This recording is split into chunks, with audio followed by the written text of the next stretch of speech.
محترمو لیدونکو د اسلام هغه لاره چې ستا رب ته د ټاکلې نشراتي اداره د کلام الله ترجمه او لنډ تفسیر په روانه پښتو ژبه کې وړاندې کوي. مفسر شیخ القرآن والحديث حضرت مولانا عبدالواحد واحدي دامت بركاتهم العالية. أعوذ بالله من الشيطان الرجيم.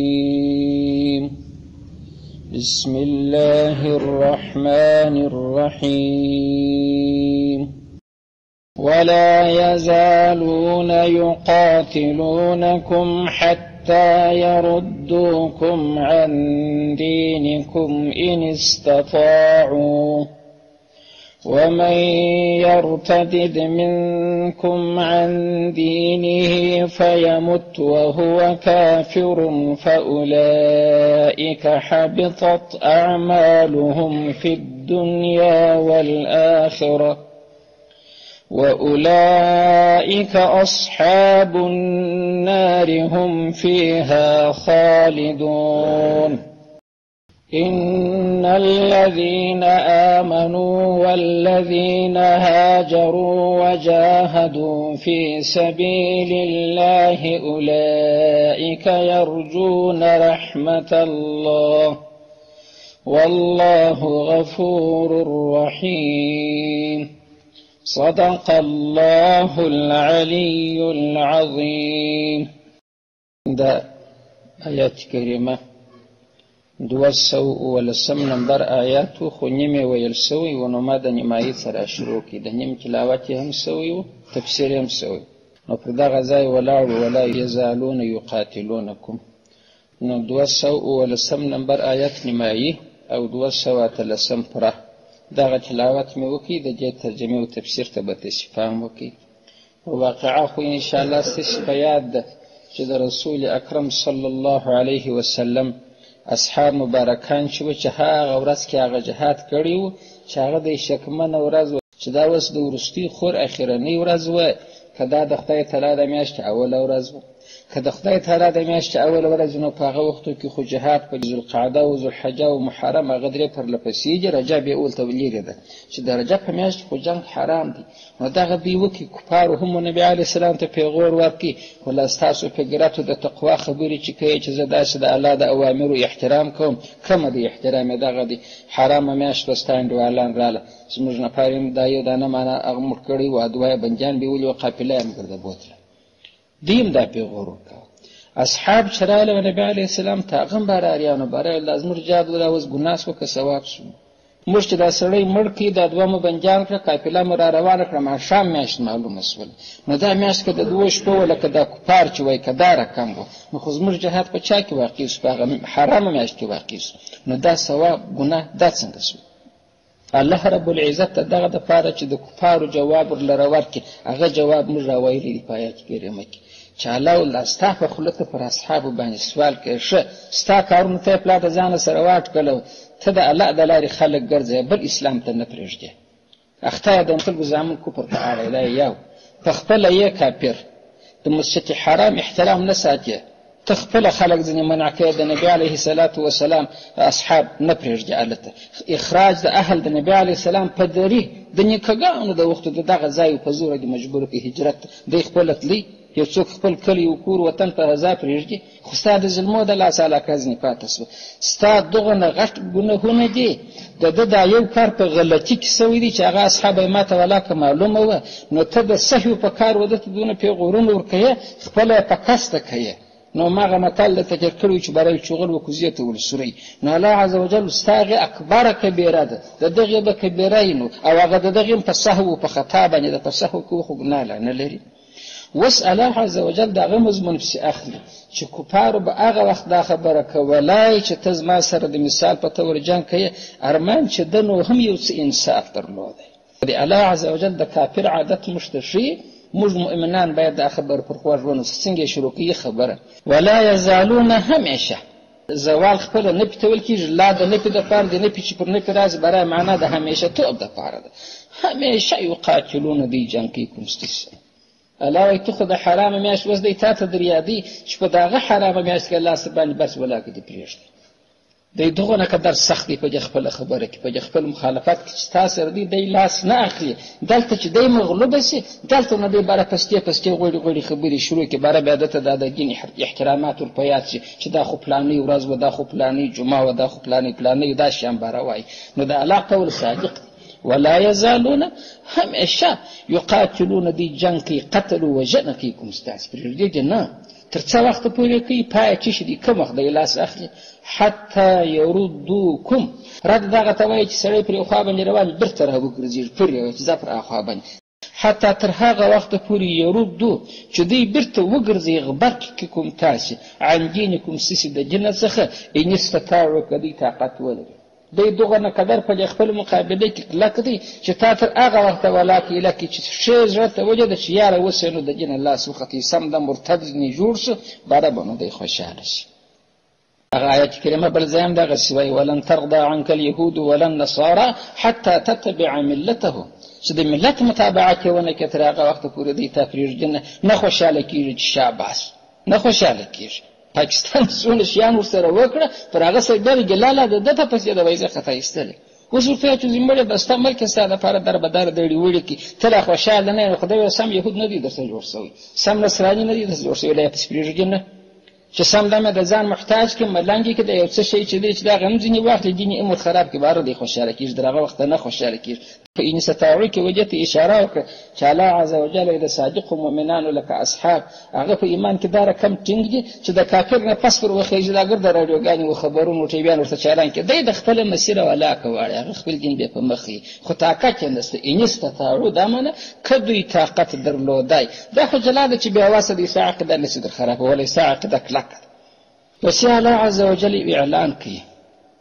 چې ښه که یو څوک را ولاړ سي د کافرانو در دغه سختۍ در تاثیر لاندې راسي، بره د دینه واوړي چې زه دین بالا نه کوم، وروره د دې ظلمو طاقت څوک لري چې را باندې کوي. نعوذ بالله د دین منکر سي بره څه پکېږي په سړي د مرتد انجام در ښیي چې د ارتداد سره به مؤمنان دغسې خبرداري چې د مرتد پای دغه دی.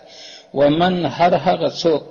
یرتجد الله وایي چې دی وګرځېږي واوړي منکم ستاسې څخه ای مؤمنانو عن دینه د دین څخه د خپل تر دین واوښتي بله پر اخوا ولاړې د کفارو خواته،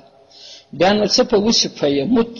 دی مړ سي و په داسې حال کې چې هو دی کافرون کافر پر دغه کفر نه باره مرګ چې بېرته توبه ونه کړي، دا دی ته به مو پام. فاولئک دا کسان چې دي د دې یو د دې دنیا حال دی، بل د هغې دنیا دی، د دې دنیا غې الله بیانوي. حبطت دا کسان چې حبتس وله موږ په پښتو کې ابتا بولو د پلانې عملګر د ابتس هغه دغه حبطت حبطه په عربي ورته وایي حبطت ابس وله اعمالهم عملونه د دوی په دنیا په دې دنیا کې هم والآخرة او په آخرت کې هم د عمل چې د کړی وي کې جهادونه کړي وي کې منزلونه کړي وي کې ثوابونه هر کار چې د کړي الله په دې دنیا کې څه خلاصه والآخرة په آخرت کې ثواب تمه دې نه لري چې زه بس کوم مرتد سه وایم خوشبخته کاله منو بیا جهاد کړی دی هغه خو بیا په شر اسه الله هغه کسان خلاص شول. دا رقم بد چې کوشتي دا د کوپر غي چې بیرته یې پلاسړي مسلمان بیا پر ووي چې دا ګرد کې سره ختمي بالا بیا په شی عمل نه درځي. پس یې څنګه فرمای واولئک اصحاب النار او دا کسان د دوزخ خوندان دي. داسې نه معنا چې یوازې د خپل عمل الله سبحانه عمل نتیجه نور کې یا دی د دوزخ خوند شو په دوزخ کې کال دوه هم فيها خالدون. الله انه کافر دي هم دی به فيها په دغه دوزخ کې خالدون د همیشه پاره کدا اس په جزا استس وسر خلاصوي چې دغه ځای څخه چې الله پاک ومن يرتجد چې بیان کی د ارتداد انجام بیان کی چې ګوري د دوه شامونو تاسو سره جلا یو اصلي کافر دی یو مرتد دی دا دوه فرق سره لري. اصلي کافر دغه دی لکه دغه يهود نصارا مشرکان په دریو نسلي کافر چې دی هغه کافر بولی مشرک بولی د هغه جلا احکام دي. مرتد دغه دی چې دی واره مؤمن ی ایمان را وړي ورسته بر د اسلام واړي و دغه ته مرتد ویل کیږي چې پلای د اسلام خوان تر خلاصوي پلای مسلمان سوي دغه نو چې دی بار چې خپل دین واوښته دې ته مرتد ویل کیږي. چې الله پاک نو ویل چې دی سره جنگ کی تر هغه وخت یرودو کوم چې مرتدان کی معنا د خپل دین دی واړي که طاقت ورسیږي. او بیا یې ویل ومن یرتد منکم چې په تاسې کې څوک مرتد شي د خپله دینه او پر د هغه ارتداد مړ شي کافر یې، دغه کسان نه دا دي چې په دې دنیا کې هم عمل د کاره ووتی، په آخرت کې هم دوزخي عمل یې د کاره ووتی. د دنیا احکام چې دي کتاب راوړي یو حکم ښه دغه دی د ده و د ماینې تر منځ جلاوالی راغلی. دا جلاوالی ما په دې درته ووایه طالبان په دې فرق پوهېږي. موږ عوامو په خولو کې لوېدلې مینه پر طلاقه طلاق خو دا دی چې د طا لام الف قاف ورته ووایه طلاق هغه جلا احکام دي، فرقت جلا دي، دا بینونت بولي جلاوالی رالی منا سره جلا سو نه ده ورته سي باله که وروسته دی نجاکت ورسره کوي د هغه ښځې دپاره چې پر اسلام پاته ده د هغې دپاره دا زنا بدل کېږي. باید عریضه وکړي که چیرې اسلامي حکومت یې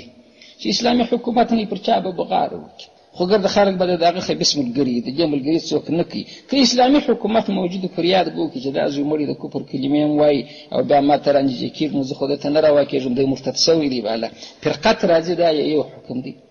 بل حکم یې دا دی د میراث بې نصیبه دی. فرض که یو ځوان دی نعوذ بالله مؤمن دی باره مرتد شو، پلار چې مړ شو دی نسي راتلی چې د میراث په ورځ باندې د ورونو په لیست کې کښېني چې زما برخه کمه ده، هغه ورته ستا د خیر. تباین د دینینو په سراجو په دا میراث کې تاسې ویلي دي چې دینونه سره مباین سي، د یو دین جلای دا بل جلای میراث نسي سره وړی. دا قسم د دغه سړي زوی دی د دې مسلمان مګر چې کافر سوی دی مرتد سوی دی میراث نسي ځینې وړلی. کافر زوی د کافره پلاره وړی سي چې اصلي کافران یې سره، خو دا چې دی مؤمن و بیا کافر شو د مسلمان پلاره څه میراث ته یې نسي وړی. د دنیا یې دا بل حکم شو. د هغه سړی چې دا اوس مرتد سوی دی د مخه یې حج کړی و، د مثال په توګه روژې یې نیولي وې، لمنځونه یې کړي و، نور عباداتو جهادونه یې کړي و، ټول باطل سوله. دغه عمل لما دغسې صفا سوه د عباداتو څخه لکه په اوبو چې پرېږدي چې لا نسته ختم سوه. هغه عبادات د ده لاس بیا نه نیسي نه په دې دنیا کې نه په هغه دنیا کې. څلورم حکم یې دا دی که دی مړ سو ده ته د جنازې لمونځ نه ورکول کېږي، دته د جنازې لمونځ نه ورکول کېږي. که ملا صاحب ته معلوم وي چې دغه فلانی سړی خو مرتد دی، اوس زمانه کې خدای مقابله نشي کولی، نو بیا داسې دې ورته ودرېږي، نو لمونځ خو نه ورکوي. شرعي لمونځ خو هغه دی چې د ده دپاره شفاعت کوي، مغفرت کوي چې الله پاکه دې ته معافي وکړي. خو اللهم اغفر لحینا ومیتنا دغه خبره ده. د بجلیګر مولانا صاحب رحمت الله علیه کیسه کول ول دغسې یو بد و بیکاره زوی مړ نو باره زه لمانځه ته ورغلم خو مجبورم، بله ورځ په سایکله سپورم، بل نانارې ده پسې وایي وایي تا ولې دا دغه ته لمونځ کړي، تا دی نه پېژندې؟ ما لمونځ مې کله ورکړي، ما خو زه چې ورته ولاړم ما نیت کوم زړه د اخلاص د پنځه باندې بوس جنازه کوم د دې د اوس خو ما په نیت کې لا دغه شیان ویلي بوس پروت ولاړ ومه لمونځ خو هغه دی چې واقعي سړی اودس لري، واقعي الله پاک ته شفاعت د دې سړي کوي، نو هغه چم دې باره د بجلیګر مولوي صاحب چم دې په کوي. خو لمونځ د جنازې په شریعت کې نشته چې لمونځ د جنازې چې دی دا د مؤمن دپاره کول کېږي. بل پنځم حکم یې دا دی چې دی د مسلمانانو په اجره کې نه ښخېږي. اوس خو اجرې لاره کم سولې چې هر چاره بله راځغله وه پکښې ښخیې. د اسلام احکام خو چې د مسلمانانو د مؤمنانو اجره خو جلا ده، خو دې ته لارویان دعا کوي، ختمونه ورته کوي، تلاوتونه ورته کوي، باره ما د اجرې خلکو ته بخښلي. په نن زمانه کې به وایي چې په دغه اجره کې چې کوم مؤمنان دي ما هغو ته بخښلي دي چې مؤمنان دي، ولې په دې کې هغه هغې ښخې دي چې د مثال په طور کافر ورته عاجز و، هغه هم راوړي دي دلې ښخ کړي دي. نو د دنیا دا پنځه حکمه د مرتد ما در وښول. اخرنی حکم یې دغه دی چې د مسلمانانو په اجره کې دی باید پرې نه ښول شي. که اسلامي حکومت یې هغه ورته چې دا موږ پېژنو ګویا ځاته د کافرانو اجره ده دورې به ورواچوې. د آخرت حکمونه یې چې شوه د مرتد دوه حکمه یې مهم دي. د اعمالو ثواب پر دې دنیا او پر هغه دنیا یې لاس نه وختې ګرده عبس، او په آخرت کې چې دی ابدي دوزخ د ځای دی. دا دویمه مسله. دریم راځو وجې ته که د اسلام راوړي فرض که اوس څه پکې چې پلا مرتد سو بېرته اسلام راوړي آیات ته بستې سي پامې آیات ویل که څوک د دینه مرتد سو فیموت وهو کافر چې دی نو مړ سي په داسې حال کې چې کافر یو دی چې کافر د کفر په حال کې مړ نه سي بېرته یې باره رجوع وسورالی اسلام ته راوګرځېدی. نو اول د واره چې دی د مرتد دوه حکمه دي، دوه قسمه دي. یو نر دی چې مرتد سي، یو ښځه ده چې مرتد شي. د مرتد دپاره چې نارینه یې په اسلام کې حکم دغه دی 3 ورځې وخت لري، بالا نه لري. په 3 ورځې کې به وده ته وویل شي چې هلکه ته چې د اسلام د دینه مرتد شوې د اسلام پر کوم ځای ته سوال لري. دی به خپل سوال پیش کړي، د اسلامي امت علما به د ده د سوال هغه جواب ورره پیش کړي، مسله به حل شي، دی به مؤمن شي. که په دې 3 ورځې کې د ایمان را نه وړي جزا د قتل دی، دی مړ کېږي، سر یې کاټېږي. 3 ورځې بالا حق دی نه لري په هغه علاقه کې چې اسلامي حکومت یې.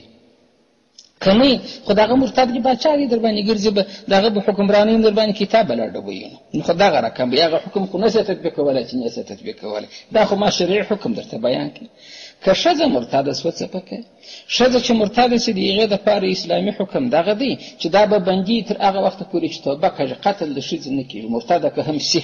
نر مرتد چې دی هغه وژل کېږي ښځه چې مؤمنه یې که مرتده سوله جزا یې بند دی تر مرګه پورې به بندي چې هغه وخت به رایله کېږي چې دې توبه وکړي بېرته مسلمانه سي ښه دغه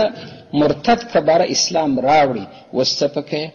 اول حکم یې دا وګټي چې د هغه ابدي اوره څخه ځان خلاص کړي چې پخوا چې دی مړ سوی ابدالاباد به دوژخ ته لوېدی اوس د ابدي دوژخه خلاص دی کېدای شي کې ګناه نوره وکړه د ګناه پر اندازه به الله ور واچوي کې نه وکړه خو جنت یادي وګټي نو ګوره د ابدي دوژخه یې ځان په دې اسلام خلاص کړي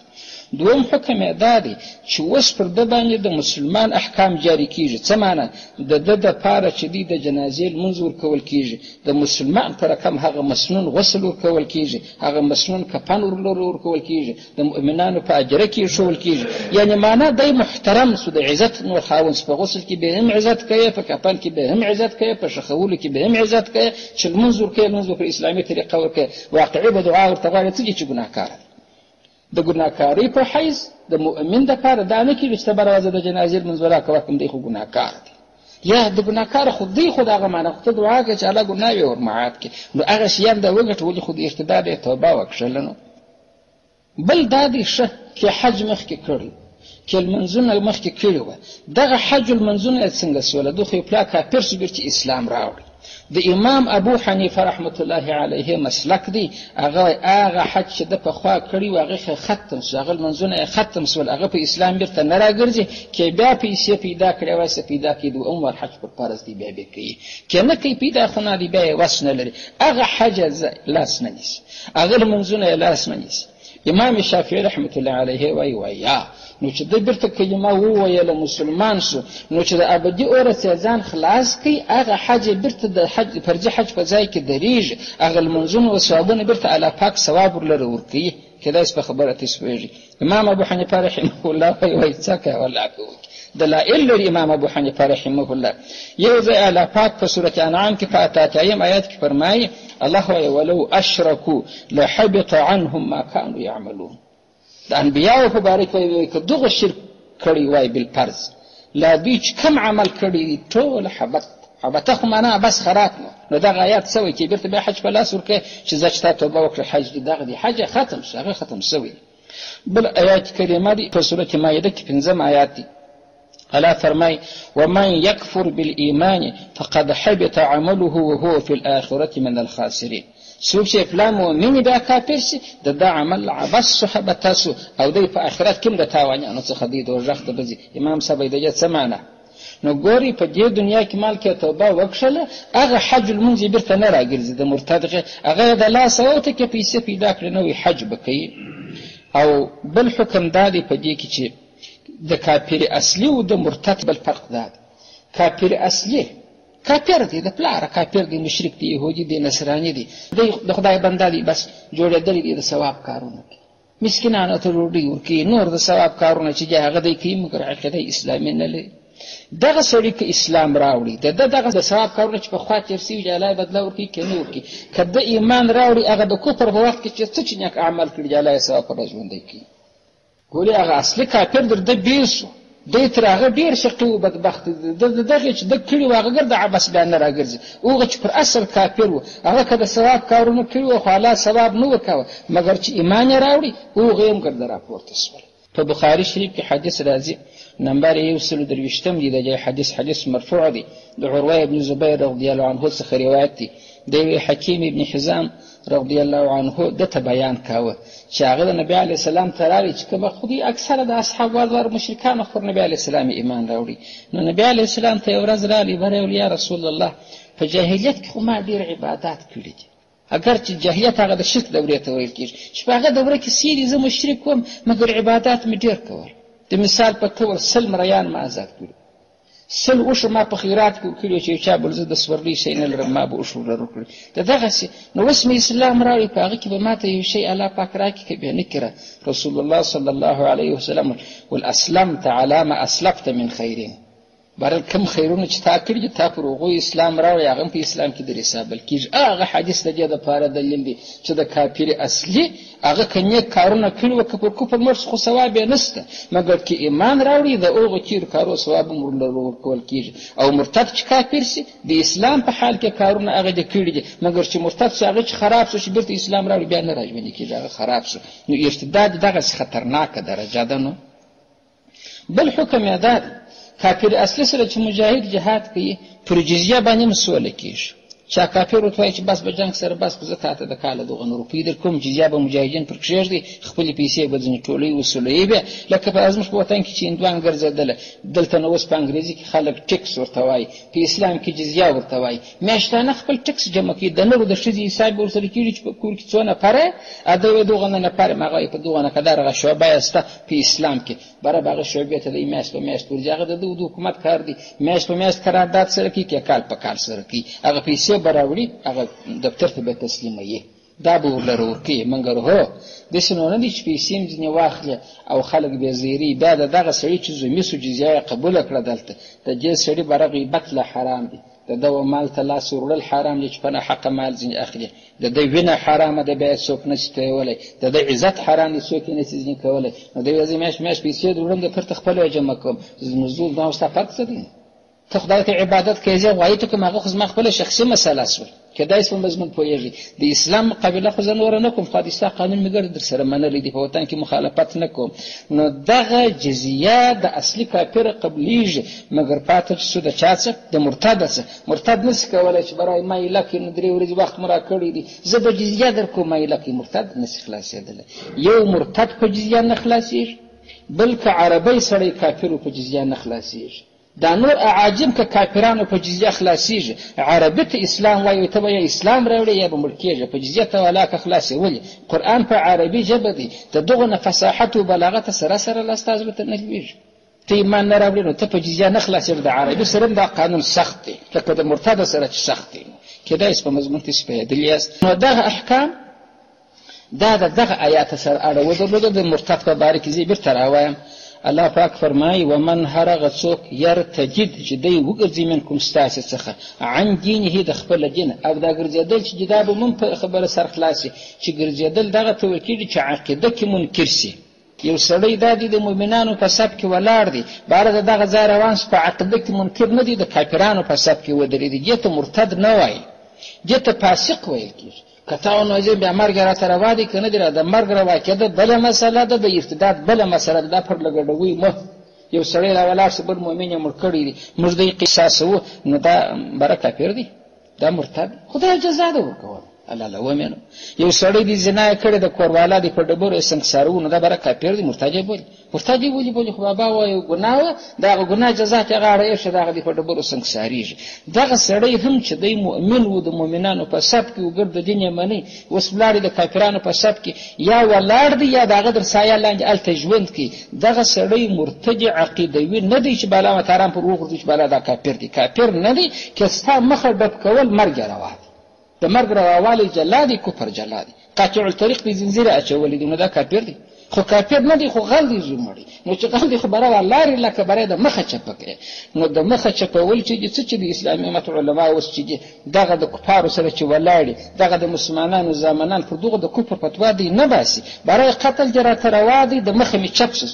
یا راسه دې خواته که نه کېږي زما مخې لکه ایسته که فاسق یې فاجر یې نور چې هر نوم پر ځایېږي. کفر خو د عقیدې سره اړه لري. د ده څه چې پوښتنه وکړي د زوی مړي زوی سهار وظیفه کوي د قرآن شریف، د هغه دی د زوی مړي روان دي ماجد ته هلته بیا لمونځ کوي. نو دې ته خو ته مرتد نه سې ویلی. ارتداد در عقیدې پورې اړه لري چې هلته د انکار وکړي چې دا شیان زه منم. اوس دی ګرده زه قرآن شریف منم، رسول منم، حج ته لا هم ځي، عمرو ته هم ځغلي، مګر هلته په اخوا کې ولاړ دي. نو د ده هغه د ستا د ماشین د چلول ماشه دې پر ورله ده، هغه د الله پاک نه نیسي، ثواب پر درکوي، خو مخ ته ولاړ دي، مخ نه یې لکوي. مګر د کافر په باره کې ډېر احتیاط پکار دی، هغه د عقیدې شی دی. نو د الله پاک چې دغه احکام دلته وایي څنګه پسې وایي فیموت وهو کافر،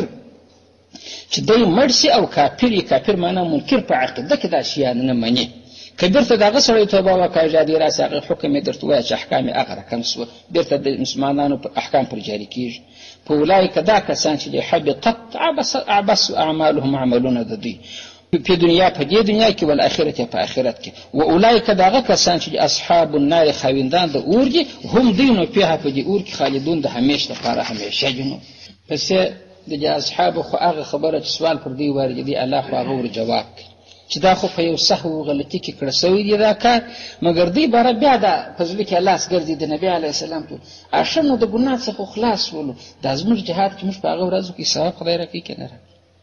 د ثواب په باره کې شک منو چې د ګناه څخه خلاص خو الله ویل چې دا دغه ظالم کافر دی تا پرېږدي نه داخله کې اوس د زموږ جاهلانو فاسقان او فاجران بولي که کافران بولي دا په خوا کې چې ولر د دې فکر داري چې ما چې پتا ارچم کاوه کوم ستا کې نه سوځي کوم ستا کور بمباراوه کوم ستا مال سوځي کوم ته غوښ درڅخه چې کول ارچم چې مدر کاوه زماغه پروا نه لري تا کمازي پټاو کې علي ظلمونه رباني وکړ هغه دې تو څو ګوري خو کې بشر نه مراعاتي بابا نو زلا سونه وتر تا چې ارڅ کول زبر نه کوه د دې خو غوښتنه دغه راکاوه هغه جواب فعلا ورکړي چې دې دغه قدر شدید دي شتات تر یو وخت ولا کې لکه چې د جن دیوانوي دغه وخت درختاري د پسې دی جنگ در سره کوي نو چې مو سره وک پروا نه لري ګناه خو جنت په غاړه د ګناه څخه خلاص شو کوم سوال په ذهن کې دی چې هغه زما کړی جهاد ثواب لري کله په دغه ورځ دی شکمنه ورځ چې ولاکه چې د خدای تعالی میاشت اوله او که د ورستي خو اخره دغه ځای الله د ثواب تمام پیدا کړي چې بالکل ستاسو ثواب لري تا کوم په قصد کړی دی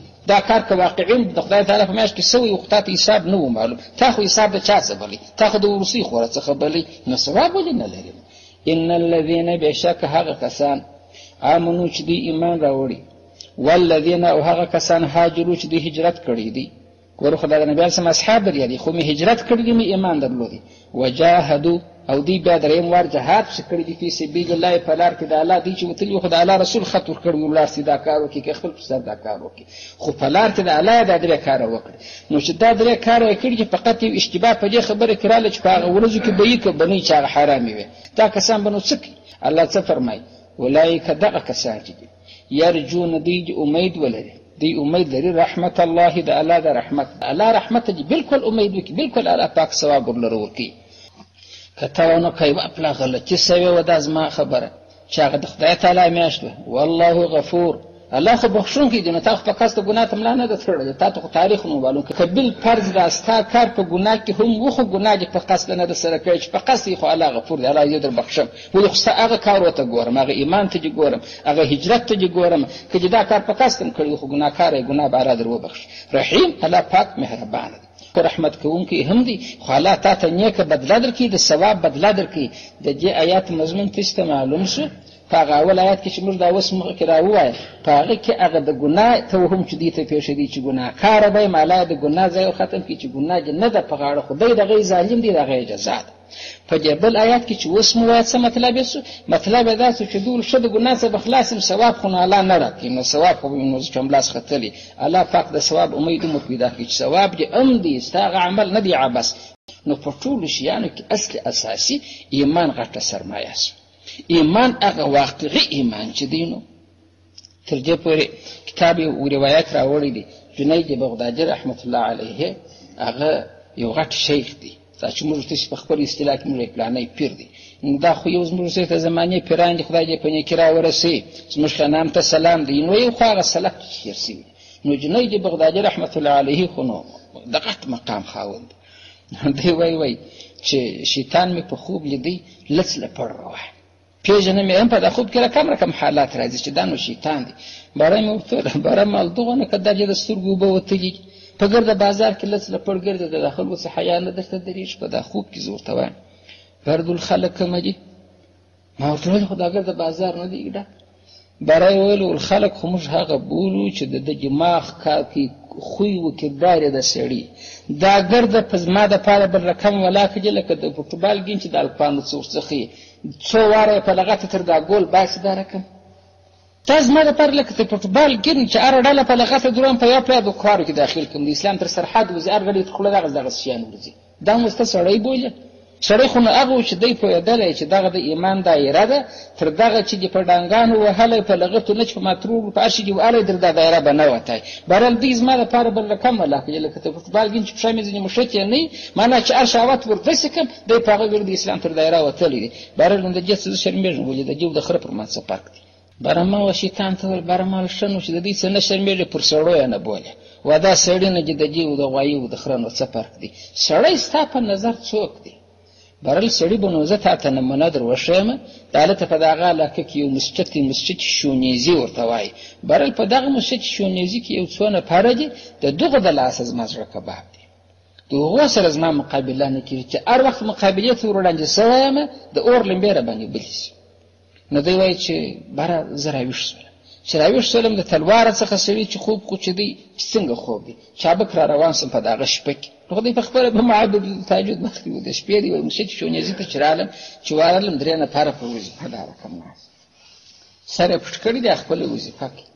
اما چې دروازه وردسې کړله خو زما کشار یې هغه د دروازې کړپۍ چې واجي د یوه سرلڅ کې برل تا ته چې هر څوک هر شی پر غوږ درکړي بالاک شته وایه په هغه پسې ځغلي. ده ته الله عز وجل په کشف بیا خبره معلومه کړې وه د ده د شیطان مقابله چې په خوب کې د مکالمه سره کړې. برل هر چا چې پر غوږ څه درکړه په هغه پسې مانا ته موږ څه کوې؟ خو دونه پوه سه چې توحید مهم دی. خدای د الله عز وجل هغه معرفت حاصل کړی و، معرفت چې د انسان زړه حاصل کړي پکښې کې قوي سو ټینګ سو نه تر اوښتي شیطان یې بیا مقابله نسي کولی. شیطان وایي زه چې ورنږدې سم چې دی فقط لا اله الا الله محمد رسول الله ووایي، شیطان هلته ده ته ویله برل هغه خلک چې فقط الله ته اشاره وکړي. الله ته اشاره دا نه منه چې دغه الله دی، الله ته خو ګوته نه نیول کېږي خو نه لیدل کېږي. اشاره دا منه چې هدی فقط نه وي هغه چې موږ لا اله الا الله چې دغه واقعي د توحید پر بنا باندې راسي لکه موږ چې په هغه تحیات کې دا رقم کوو چې هغه پر الا الله باندې ګوته شوري. خدای اشاره د توحید ده برل دغه زما دپاره سریع لمبې دي نفس مې راودرکړي ورسره مې وسوځي. نو ګوري هغه ایمان دغسې مهم دی چې الله عز وجل ته د ده د ګناه سره سره څه ورته وایي چې ته ایمان لرې هجرت چې کړی دی جهاد دې وکړي اگر چې که په دا غلطي کې هم سوی و خو الله وایي زما د طرفه معاف کړي. دا بل سړی چې ایمان نه لري ارتداد وکړي الله پاک څنګه جواب یې دې سړي ته ورکړي والحبطت اعمالهم في الدنيا والآخرة په دنیا او آخرت کې وترټل شو واولئک اصحاب النار هم فيها خالدون. دا دوی د همیش دپاره په دوزخ کې دي. نو الله عز وجل د ایمان سرمایه زموږ د لاسه نه باسي. الله تعالی دې زموږ ځوانان ټول په دا خبره پوه کړي چې د قرآن کریم احکام د قرآن دي هغه زموږ عقیده ده. په عمل کې که غلطي راڅه وشوه هغه به الله را معاف کړي. دغه مشکل دی خدای زموږ د کوره څه وباسي چې اوس د قرآن کریم آیاتونه ویني په سترګو دی غواړي چې د قرآن کریم آیاتونه په لغت ووایي د دې دپاره غلطي بهانې جوړي. دغه بد کار دی غلط کار دی. الله دې حفاظت را نصیب. واخر دعوانا الحمد لله رب العالمین.